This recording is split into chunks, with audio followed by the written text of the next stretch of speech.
ప్రభు అయిన యేసుక్రీస్తు వారి యొక్క శ్రేష్టమైన నామములో అందరికీ కూడా ఉదయకాలపు ఆశీర్వాదములు, ఉదయకాలపు దీవెనలు దేవుని యొక్క రాయబారిగా ప్రకటిస్తూ ఉన్నాను. అందరూ కూడా మీ యొక్క విశ్వాస జీవితంలో కట్టబడుతూ ఈ మేల్కొల్పు ప్రార్థన ద్వారా ఆశీర్వదింపబడుతూ ఆత్మీయ స్థితిని వృద్ధిపరుచుకుంటూ ఉన్నారని నమ్ముచున్నాను.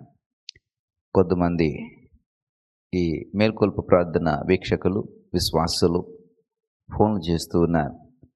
వారి యొక్క ఆత్మీయ స్థితి ఏ విధంగా వృద్ధి చెందుతుందో ఒక చక్కటి తీర్మానాలను బట్టి వారు కొత్త నిర్ణయాలు తీసుకుని మరి వారి యొక్క జీవన విధానంలో దాన్ని ఇంప్లిమెంట్ చేస్తున్నట్టు వారు చెప్తున్న మాటలు మాకెంతో సంతోషాన్ని ఇస్తూ ఉన్నాయి. ఒకరిద్దరు మారి కుటుంబాలని, జీవితాలని కట్టుకుంటే అది ఆ కుటుంబానికి, ఆ సంఘానికి ప్రయాసపడి పరిచర్య చేసినటువంటి మాలాంటి సేవకులకు అది ఆనందాన్ని కలుగచేస్తుంది. మరొక పర్యాయము ఉదయకాల సమయంలో మీ ముందుకు వస్తూ ఉన్నాం.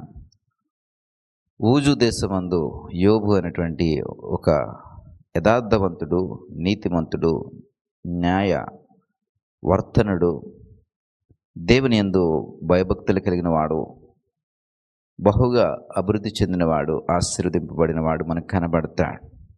యోబు గ్రంథము 1వ అధ్యాయం ప్రారంభ వచనంలోనే అతడు మనకు కనబడుతూ ఉంటాడు. ఇతడికి 7 కుమారులు, 3 కుమార్తెలు ఉంటారు. వీరు కూడా బహుగా మరి ఆశీర్వదింపబడి తండ్రి యొక్క దీవెనలు బట్టి వీరు కూడా దీవించబడినటువంటి సంతానముగా ఉంటుంది. వీరు ప్రతిరోజు వారి యొక్క గృహాలలో విందు లేదా వేడుక జరుపుకుంటూ ఉంటారు. ఆ వేడుక లేదా విందులలో కుమారులు, కుమార్తెలు పాలుపంపులు పొందుకుంటున్నటువంటి క్రమంలో వారు ఎక్కడైనా పొరపాటు కానీ, తప్పు కానీ, పాపము కానీ, దోషము కానీ, దేవునికి వ్యతిరేకంగా ఏదైనా చేస్తూ ఉన్నారేమని భయపడి అలా జరగడానికి వీలు లేదని యోబు అరుణోదయంని లేచి వారి పక్షముగా మరి బలులు అర్పించినట్టుగా మనం చూస్తాం. ఈ మాటలు యోబు గ్రంథము 1వ అధ్యాయం 5వ వచనంలో రాయబడి ఉంటాయి. వారిలో ఒక్కొక్కరి నిమిత్తమే దహన బలి నర్పించుచూ వచ్చాను. యోబు నిత్యము అలాగూ చేయుచూ ఉండెను.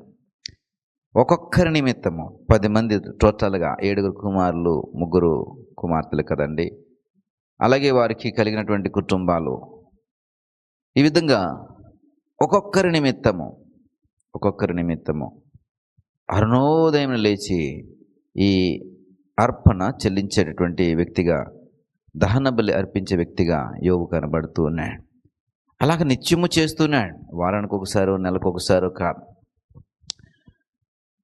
ప్రతి ఉదయమున అతడికి ఇది నిత్య కృత్యం అయిపోయింది. మ్యాండేటరీ, ఇది తప్పనిసరిగా అతడు చేయవలసినటువంటి పనులలో ప్రధానమైనటువంటి పనిగా ఆయన పెట్టుకున్నాడు.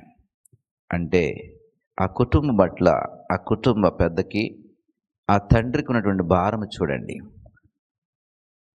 అరుణోదయమునే దహన బలి దేవుని సన్నిధిలో అర్పించాలి.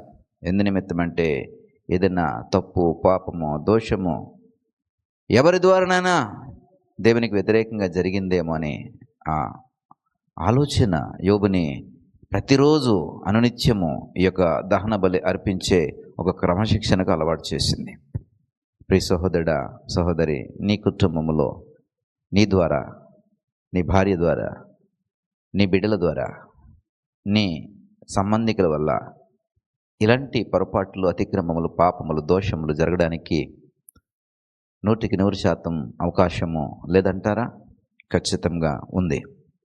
కాబట్టి బాధ్యత ఎరిగినటువంటి నీవు, భయభక్తులు కలిగినటువంటి నీవు, దేవుని యందు ఆసక్తి కలిగినటువంటి నీవు, దేవుని యొక్క ఉగ్రత మన మీదకి రాకుండా ఉండాలని ఆశపడే నీవు, మరి నీ కుటుంబం అంతటి పక్షముగా ఉదయం లేచి అరుణోదయపు వేళ నీ కుటుంబము అందరి కొరకే నువ్వు ప్రార్థన చేసే అనుభవం నీకుందా? ఒకసారి ఆలోచన చేయి. ఒకవేళ ఈ అనుభవం నీకు లేకుంటే ఈ రోజు నుంచి ప్రారంభించు.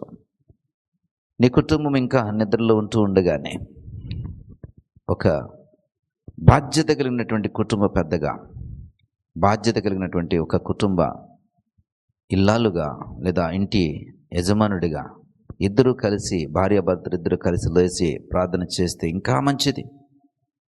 ప్రియ సహోదరుడా, బాధ్యత ఎరిగి నీ కుటుంబం పట్ల నడుచుకుంటే అది ఎంత మేలు, ఎంత ప్రయోజనకరం.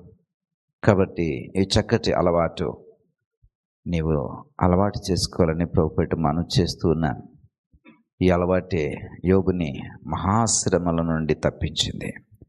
కొలిమి లాంటి శ్రమలు వచ్చినా కానీ తట్టుకుని నిలబడడానికి ఈ అలవాటే సహాయపడింది. ప్రియ సహోదరుడా, సహోదరి,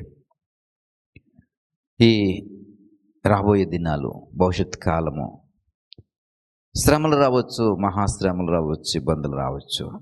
అయితే వాటన్నిటినీ తట్టుకుని నిలబడి కొలుములో కాల్చబడి మేలిమి బంగారంలాగా నువ్వు తేల్చబడాలి అంటే నీ అరుణోదయపు ప్రార్థన అలవాటు నిన్ను మేలిమి బంగారంగా మారుస్తుంది. అలవాటు చేసుకుందాం. మన జీవితంలో ఉత్తమమైన లక్షణాలని అలవాటు చేసుకుందాం. మేలైనటువంటి లక్షణాలను అలవాటు చేసుకుందాం. ఒక తీర్మానంలోనికి వద్దాం. చిన్న ప్రార్థన చేసుకుందాం. దయగల తండ్రి, కృప కలిగిన దేవా, ఈ ఉదయకాల సమయంలో మీరు మాతో మాట్లాడిన ప్రతి మాట కొరకే స్తోత్రాలు. ఇదిగో ప్రభా, అరుణోదయం లేచి మా కుటుంబం పక్షముగా మేము నిలబడి బాధ్యతతో ప్రార్థించే అనుభవాన్ని మాకు నేర్పించండి. యోబు అరుణోదయం లేచి ఇదిగో నేను కుటుంబం అంతటిని బట్టి ఒక్కొక్కరి నిమిత్తము అనునిత్యము ఈ విధంగా చేయుట, ఇదిగో ప్రభా, మేము చదివి ఉన్నాం, ధ్యానించి ఉన్నాం.